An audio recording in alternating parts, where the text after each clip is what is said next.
C'est un jeune homme d'à peine 20 ans qui est le héros de Grèce. Il est jeune, il est beau, mais surtout, il est de lignée royale. Il part pour Athènes pour rencontrer un père qu'il n'a jamais vu. Son nom, Thésée. Sa mère lui a révélé le secret de sa naissance. Jadis, son, son grand-père l'avait avait non, Thé- Égée était le roi d'Athènes, mais il n'avait toujours pas d'héritier.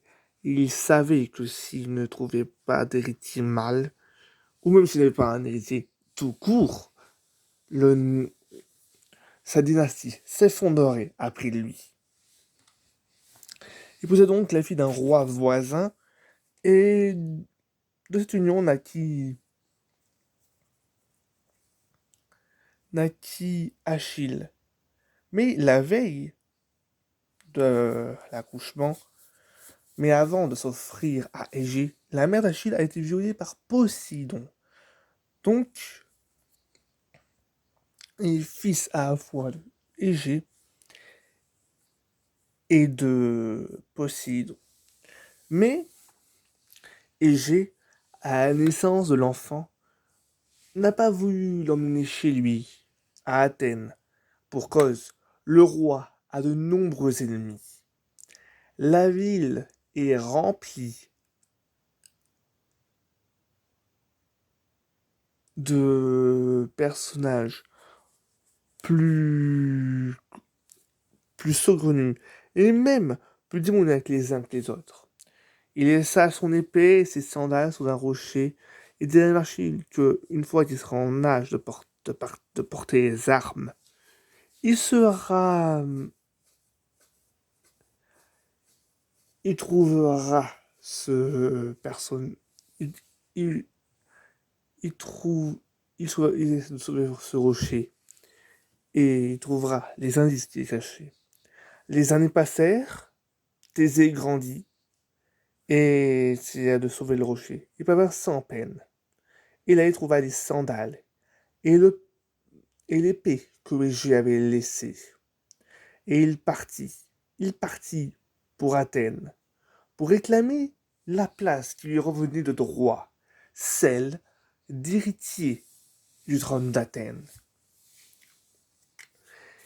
En chemin, il affronta mille dangers, et au... il parvenait à Athènes. Donc, voici le père et le fils réunis. Mais ce n'était que le début, car Égée devait, par d'anciens traités de paix, envoyer chaque année au roi Minos une ribambelle, 300 jeunes filles, enfin une délégation de son peuple, pour être livrée en pâture au Minotaure. Le Minotaure est un monstre horrible. Il est mi-homme, mi-taureau. Il est né des amours de Pasiphaë, reine de Crète, femme de Minos, et d'un taureau blanc. Taureau qui devait être sacrifié à Dieu offert par Poséidon et devait être élevé à ce dernier. Mais Minos, devant la beauté de l'animal, refusa de lui couper la tête. Alors Poséidon, pour se venger de cet affront, décida d'insuffler en Pasiphaë un amour aussi tellement violent qu'elle qu'elle se couche avec le taureau.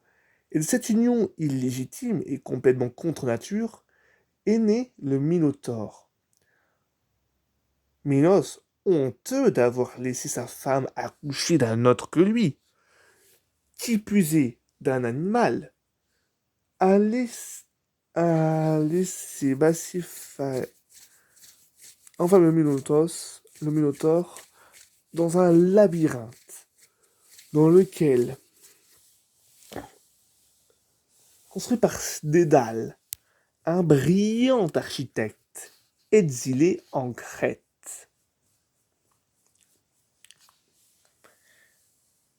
Le Minotaure, le Minotaure est à la fois est un lieu où le Minotaure est à la fois le prisonnier et aussi un prisonnier car il ne peut sortir sous peine de subir la colère de Minos. Et aussi New York car personne ne viendrait lui revendiquer la propriété de cet endroit. Mais cette bête affreuse devait être nourrie. Donc Minos envoya Minos envoya une délégation d'Athéniens pour nourrir le monstre de leur chair. Quand Minos, quand Égée vit le peuple de son père prêt à mourir, il dit au roi, mon père, j'irai en Crète, combattre le Minotaure et je le tuerai. Égée tenta de le dissuader. Nombre de héros avaient tenté l'aventure, et personne n'en était revenu. Mais Égée était obstiné. Donc, son père finit par céder. Mais il lui dit que s'il échoue, il devait faire porter une voile noire sur son bateau et c'est aussi une voile blanche. Égée part en Crète avec une foule de soldats. Thésée part en Crète avec une foule de soldats. Arrivé en Crète, il trouve à l'entrée du Minotaure. Là, une jeune femme l'aborde. C'est Ariane. La fille de Basiphae et de Minos. Deux princesses de Crète. Demi-sœurs du Minotaure, en quelque sorte. Ariane lui remit une pelote de ficelle et il lui dit qu'il n'avait qu'à la dérouler le long du chemin et que ensuite il pourra revenir par là. Comme ça, il ne se perdra pas. Thésée entra seul dans le labyrinthe. On entendait au loin, comme un écho terrible, transmis par les murs du labyrinthe, les beuglements du Minotaure. On sentait la chair des gens fraîchement dévorés. Thésée arriva bientôt devant ce monstre horrible et le combat s'engagea. Combat à mort. Thésée eut à un moment le désavantage, mais il osait se refaire et il tua le Minotaure. Son travail terminé, il rebroussa chemin et il rentra chez lui, à Athènes. Non sans avoir dit à Minos que la menace qui était pesée sur lui est terminée.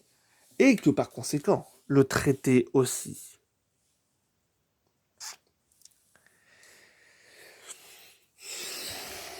Il était parti pour chez lui, à Athènes. À Athènes, son père, le roi Égée, bien que d'un âge avancé, grimpait chaque jour la colline la plus haute de son royaume pour guetter le navire de son fils. Et ce matin-là, s'il grimpait comme dans une heure, il voyait un navire s'approcher de l'horizon. Pas de doute, c'est bien celui de son fils. Il vérifie, il attend que le navire soit assez proche pour distinguer les voiles. La voile malheur à une noire. Et Égée tombe, désespéré, tombe dans la mer. La mer qui porte aujourd'hui son nom, la mer Égée. Mais Thésée n'est pas mort, non. Il est vivant, mais il avait oublié que c'est la voile blanche qui faillissait. Voilà, voilà l'histoire de Thésée. Thésée, un héros, mais par son étourderie d'avoir oublié de dessiner la voile blanche qui a coûté la vie à son père. Voilà comment les ravages de l'oubli peuvent influencer les meilleurs d'entre nous. J'espère que cette vidéo vous a plu, les amis. Je vous donne rendez-vous très bientôt pour un prochain épisode mythologique. Et je vous dis bon week-end et je vous retrouve très bientôt pour une nouvelle vidéo. Bisous à tous.